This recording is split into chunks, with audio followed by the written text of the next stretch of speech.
Página 41. A fonte não precisa perguntar pelo caminho. Livro de Bert Hellinger. Ordens da alma. A família tem uma alma em comum e uma consciência em comum. Essa alma e essa consciência observam 3 ordens fundamentais. A primeira ordem fundamental é: cada um no sistema, vivo ou morto, tem o mesmo direito de pertencer.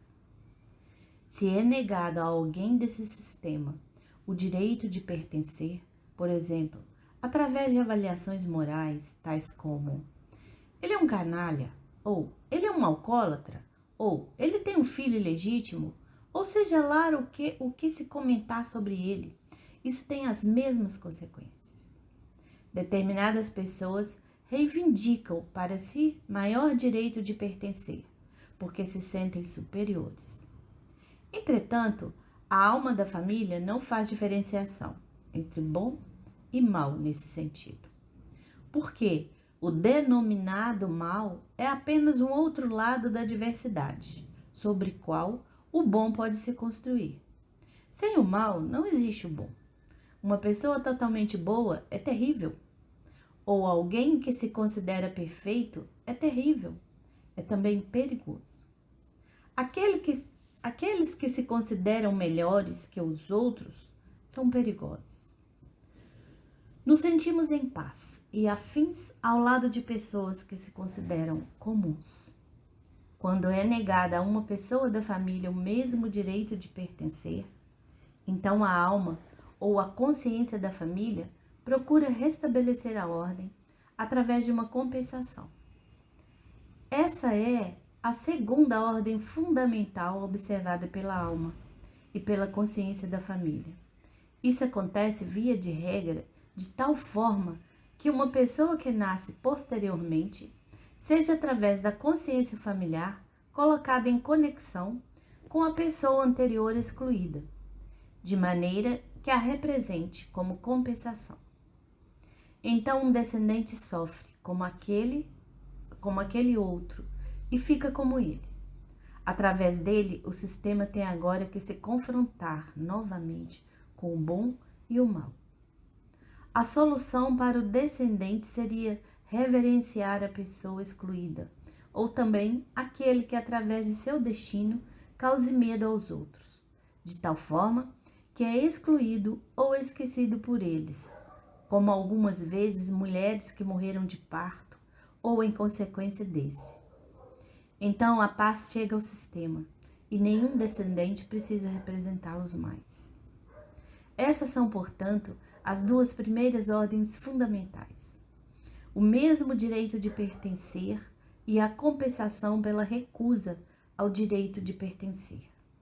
A terceira ordem fundamental exige que aqueles que estiveram antes no sistema tenham precedência em relação aos que vieram depois. A alma e a consciência familiar observam, principalmente, o direito dos que vieram antes e sacrificam os que vieram depois para compensar. Se a precedência dos anteriores é respeitada, os posteriores ficam livres. Doença e alma.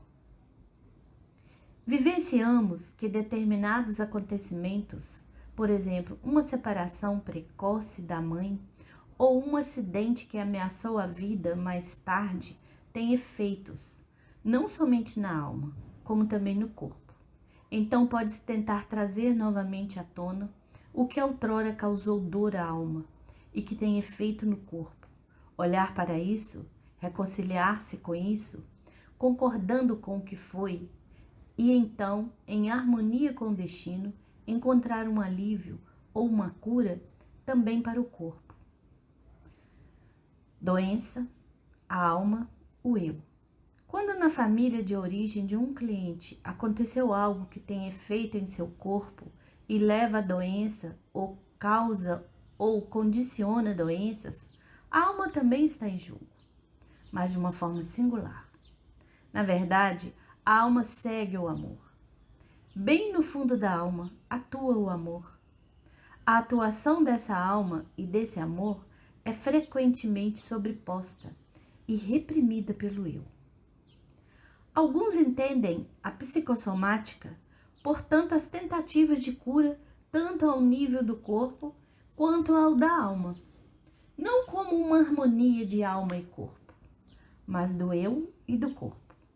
Algumas pessoas querem encontrar a cura na medida em que tratam o psíquico com um medicamento que ainda se dá adicionalmente a outros medicamentos, para assim conseguir a cura. Mas isso não faz jus à alma. Algumas vezes, a alma quer ficar doente, mesmo que o eu tenha se decidido por outra coisa. Para a alma, a saúde não é o bem máximo. Nem mesmo a vida é o bem máximo para a alma. A alma está ligada simultaneamente a algo mais profundo e trata de trazê-lo à luz. Quando se está ligado a isso, surgem efeitos singulares no corpo. Vou dar um exemplo. Recentemente, assisti um programa de televisão sobre curas espontâneas em casos de câncer. Uma clínica em Nuremberg, que faz pesquisa na área de curas espontâneas, apresentou um paciente que tinha tido câncer e havia sido desenganado. Ele estava sendo operado quando foi constatado que a medicina não podia fazer mais nada. Por isso, eles interromperam a cirurgia e deram-lhe alta hospitalar. Para o homem, estava claro que sua vida chegara ao fim. Sentou-se com a sua mulher e escreveu seu testamento. Quando tinha terminado, sentiu algo, como um tranco em seu corpo. Depois disso, as células cancerosas morreram. Tirei disso uma conclusão a partir de minha experiência, algo que vejo também muito frequentemente. O homem entrou em sintonia com a morte, com o destino e com o fim, e por assim dizer, com a origem da qual a vida emerge, e depois emerge, e dessa sintonia veio a força que cura. Portanto, não vou trabalhar aqui de uma forma como se, por assim dizer, quisesse curar alguém. Como se pudesse fazer isso, como se pudesse me colocar acima do destino ou do movimento da alma.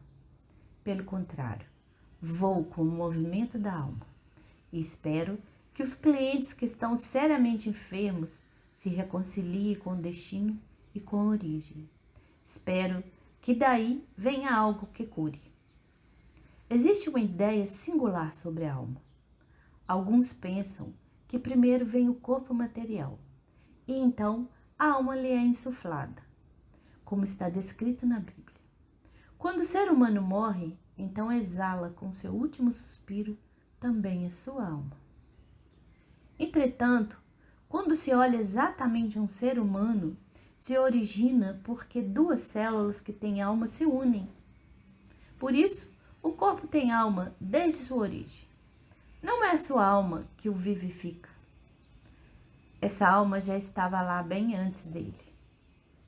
Como a alma é um elo na longa corrente daqueles que lá estiveram antes e depois e ao seu lado ao que estão lá ou estarão, assim a alma também está ligada a muitos. A alma atua no corpo, unindo e conduzindo altamente inconsciente para nós, mas muito sábio. E se estende muito além do corpo. Ela se encontra em intercâmbio com a redondeza. Senão, não existiria, por exemplo, nenhum metabolismo, nem reprodução. A alma não vai para além de nós. Somente dessa forma, ela penetra na família e nos une com os membros de nossa família e nosso clã. Assim como a alma une o corpo dentro de seus limites, une e conduz também a família dentro de determinados limites. A família tem um limite. Vemos se a alma recebe alguém nesse círculo e une com os outros membros da família, ou se ela não o inclui. Por isso, pertencem à família somente certas pessoas, isto é, os irmãos e irmãs, os pais, os irmãos e irmãs dos pais, os avós, um ou outro dos bisavós e aqueles que deram lugar a um membro da família. Por exemplo, parceiros anteriores dos pais ou avós. Algumas vezes, a alma da família abrange também muitas gerações anteriores, principalmente se houve destinos duros. Então, nela ainda atuam membros de quarta, quinta e sexta gerações. Por isso, é bem claro que os vivos e mortos de uma família formem uma unidade. Estão todos ligados uns aos outros. A alma vai também além da família. Une-se com outros campos e com o mundo como um todo. Aqui, a alma mostra-se como a grande alma. Na grande alma, os opostos se anulam. Aqui não existem nem jovens e velhos, nem grandes e pequenos, nem vivos e mortos. Nela estão todos unidos. Entretanto, existem também uma parte da alma que pode se opor a ela. Pode se opor ao corpo, pode se opor à família e pode se opor à grande alma. Essa parte da alma denominamos de o eu. Entretanto, o eu pode também se submeter. Pode se submeter ao corpo, pode se submeter à família, pode se submeter à grande alma. Muitas doenças psicossomáticas originam-se pelo fato dessa parte da alma opor-se a algo contra o corpo, contra a família, contra a grande alma. A cura segue então o caminho contrário. Nela, o eu se submete ao corpo, à família, à grande alma.